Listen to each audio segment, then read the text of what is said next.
convention on Legislative Plaza on Saturday, January 15th, 2011 at 11 a.m. Central Standard Time for the purposes of inaugurating the Honorable Bill Haslam as Governor of the state of Tennessee. Be it further resolved that a joint committee to be composed of 6 members of the House of Representatives and 6 members of the Senate be appointed by the respective speakers to escort the Honorable Bill Haslam to the podium to be inaugurated as Governor of Tennessee.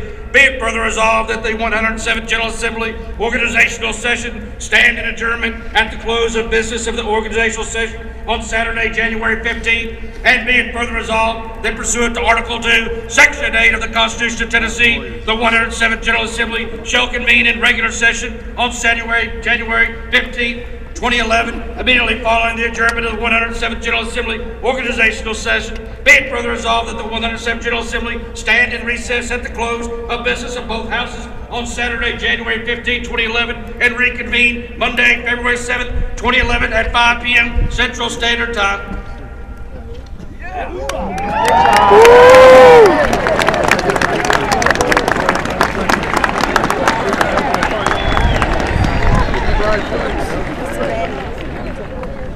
I hereby appoint the following committee to escort the Honorable Phil Bredesen, the Governor of the State of Tennessee, and First Lady Audra Conte to the platform. The committee will consist of Senator Bell, Senator Burks, Senator Campfield, Senator Hale, Senator Harper, and Senator Somerville. Representatives Lois DeBerry, Representative McDaniel, Representative Nafee, Representative Mike Turner, Representative Rote, and Representative Kent Williams. The chairman of the committee will be Representative Nafee.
Cornelia A. Clark.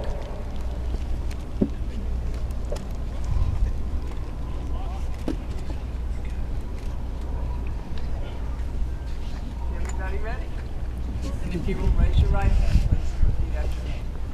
I, Bill Haslam, I, Bill Haslam, do solemnly swear do solemnly swear that as Governor of the State of Tennessee, that as Governor of the State of Tennessee, I will support the Constitution of the State of Tennessee I will support the Constitution of the State of Tennessee and the Constitution of the United States, and the Constitution of the United States, and that I will perform with fidelity and that I will perform with fidelity and faithfully execute the duties and faithfully execute the duties of the office of Governor of the office of Governor to which I have been elected, to which I have been elected, and which I am about to assume, and which I am about to assume, to the best of my skill and ability. to the best of my skill and ability. So help me God. So help me God. Congratulations.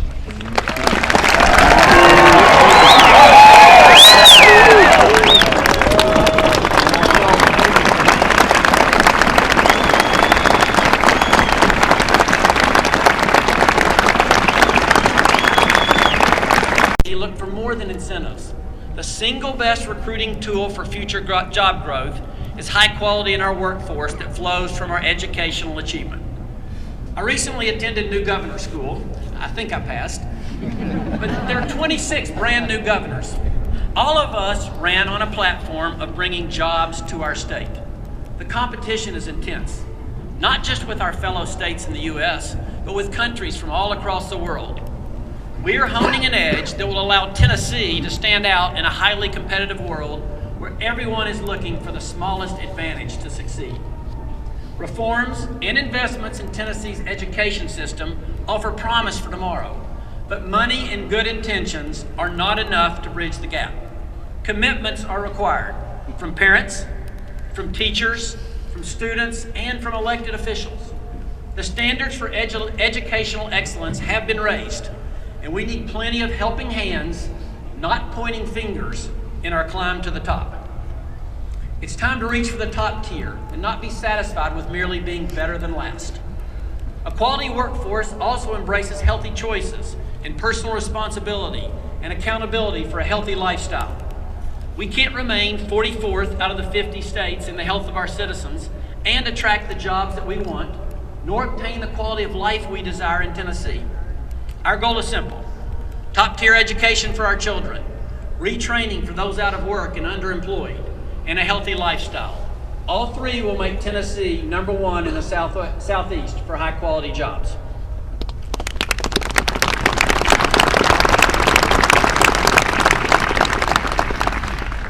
Going forward, the governor's responsibilities will be different. Compared to 20 years ago,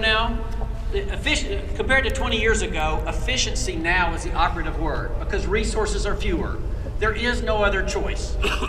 Thomas Friedman recently wrote that we are leaving an era where to be a mayor, a governor, a senator, or a president was on balance to give things away to people.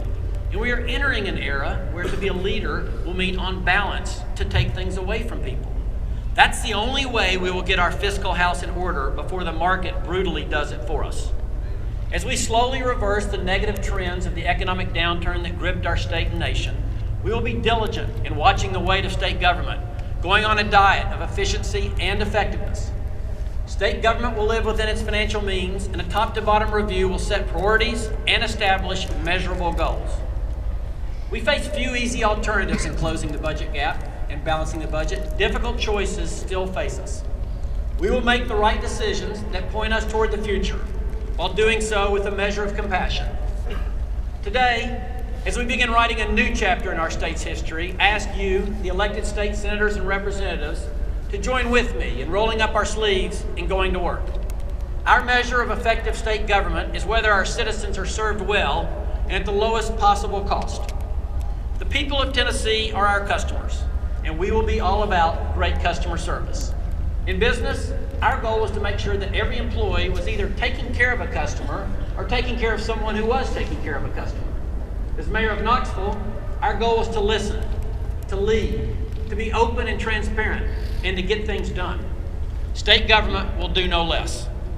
Years ago, my father instilled in his children a sense of being unable to sit back, look at a problem, and not do anything. He taught us that life does not revolve around our own world, as comfortable as it might be. You have to be willing to reach out, take a risk, and understand that the reward for a job well done comes from knowing that you have played your part with the gifts that God has given you so that you are a part of something bigger than yourself. You start with the presumption of saying yes to making a difference, and then you see what you can do to help. That's the measure of leadership.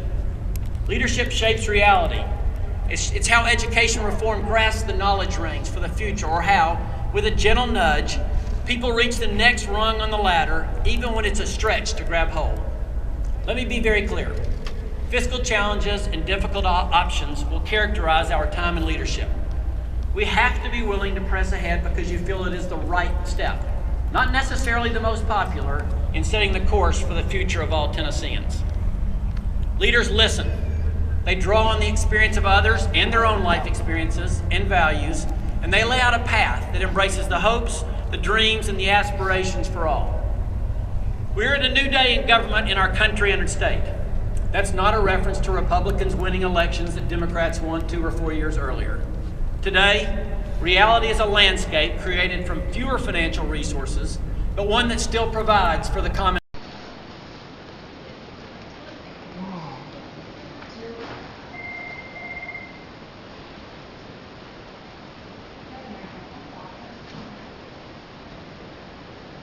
This is awesome.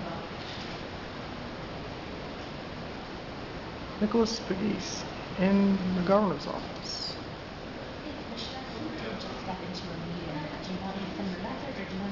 Governor Haslam here at the United States Senator Bob Corpus campaign. That's right. Good to see you, Nicholas. Thanks for coming, man. Thank you, Governor Haslam. Thank you. You're a good person. Governor Haslam here at the United States Senator Bob Corker's campaign. That's right. Good to see you, Nicholas. Thanks for coming, man. Thank you, Governor Haslam. Thank you. You're a good person. Coming out, it turned out to be a nice evening after several days of some pretty rough weather in the area and clearly across the state. Thank you again for joining us and supporting this event. I'll spend a couple of seconds, and I don't see Mayor Luttrell now. He was here. Mayor Luttrell's here. Yep, I got County Commissioner Mike Carpenter, who's in the back by the column. We have City Councilman Kevin Conrad. Okay. And then we have Board of Education, Memphis Board of Education, Kenneth Whalen. There you go. We're pleased everybody could be here. Again, glad the weather turned out well. And I'll turn the microphone over to the governor of the great state of Tennessee, Governor Bill Haslam.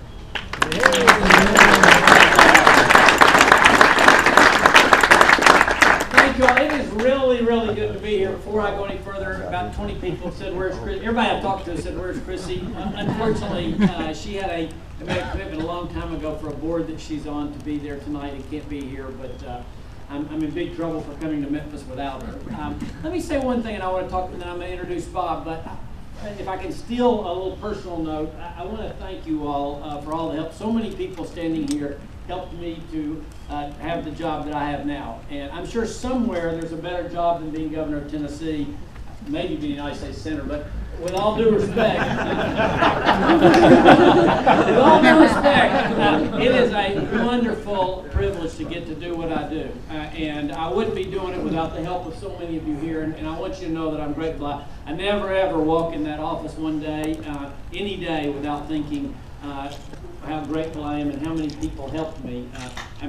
People ask me all the time, do you like doing it? And I love it, but it takes a little getting used to. I still walk in a restaurant, people go, "Look, there's the governor," and I turn around and find Grace. So I'll get the hang of this in a little while, but I love doing it. I don't want to, like I said, let the night pass without thanking you for doing that, because so many people here played a huge role in us being able to do this. Second, let me just say a word about Bob. As you all know, I've known Bob since literally I was in like a sophomore, actually younger than that. I was in 8th grade or 9th grade, I think, when I first met Bob, and have always been an admirer of his. But even more so now, I would not be I wouldn't be the governor of Tennessee. I would have never been the mayor of Knoxville if it wasn't for Bob, who really talked to me about the seriousness of public service and why it matters. Why, if good people don't run, we end up with problems, and why it makes so much difference to do this. And I literally decided to run for mayor because Bob talked to me about how important how much he had enjoyed and thought it made a difference being the mayor of Chattanooga. And when it came time to run for governor, I went and talked to Bob as well, because he had served as the Finance and Administration Commissioner for the state. He had been through a 2-year campaign like I knew I would have to do, and I knew better than almost anybody. He had a sense for what it was like. But even beyond that, in days now in my current job, I call Bob all the time to ask him, well, tell me, here's the problem, tell me what you think. And his advice is solid, and it's always about doing the right thing, okay? When you call a lot of people in political office, they give you a political answer. They'll say, well, if you'll do this, it will help you. But Bob always starts with, well, what's the right answer, and goes there. And it matters that we have people like Bob. I think all of us would say we're frustrated with the way Washington is, probably Bob foremost of all. But we want people who are frustrated with Washington, and want people who realize that we're not solving problems. And what Bob is about is solving problems. And he is willing to work past whatever he has to get to the right answer. And that's why that really matters for all of us. But even beyond than dealing with the big national issues, it matters for us as Tennesseans. Today, Bob and I have been traveling. Unfortunately, I was just thinking, standing in this gorgeous backyard, looks are deceiving. Yesterday was a horrible day for the state of Tennessee. Storms all over the state. We had 33 people die in Tennessee yesterday. Okay. Well, Bob has been with me all through Southeast Tennessee. We'll be meeting tomorrow with the Corps of Engineers to talk about the Mississippi River flooding potential. he doesn't, that's not in his job description, okay, but he cares, and he wants to help solve problems for Tennessee, whether they be figuring out our healthcare issues and the national deficit, or helping with immediate issues in Tennessee, which is what he did today with me. So know this, that by helping Bob, you are, I think, helping the country in a very big way, and you're helping Tennessee in very, very specific ways, and that's why I'm grateful that you're here tonight. So I think my job is to introduce Bob, which hopefully I just did, by telling you how important it is that we keep Bob there, how helpful he is for me as governor, and how important it is. At the end of the day, forget everything else, that we elect people who want to do the right thing and not just the politically right thing. So with that, I introduce who I think is one of the two best United States senators in the country, Senator Bob Corker.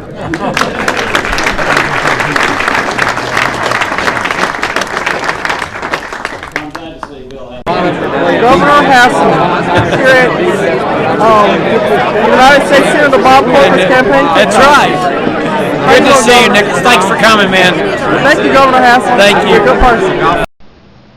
Nicholas Fagese here with Commissioner Heidi Schaefer. As I was stating before, I came up with the title. They came up with the title calling me the governor here at the Election Commission by my woman Karen Hart. And I just wanted to say that I believe Governor Haslam is a good person. A very caring person. I do too, and his wife is from here in Memphis and Shelby County, so we feel doubly thrilled because not only is Governor Haslam a good businessman and a good governor, but he's got roots through his wife here, and Yeah. we love that because we are the largest county in Tennessee. Absolutely. And how Memphis goes is how Tennessee goes, so it's very important to Tennessee that we do well. And I know Governor Haslam has this close to his heart. Yeah, absolutely. And maybe I'll follow in his footsteps. There you go, absolutely. Thank you, Commissioner Schaefer.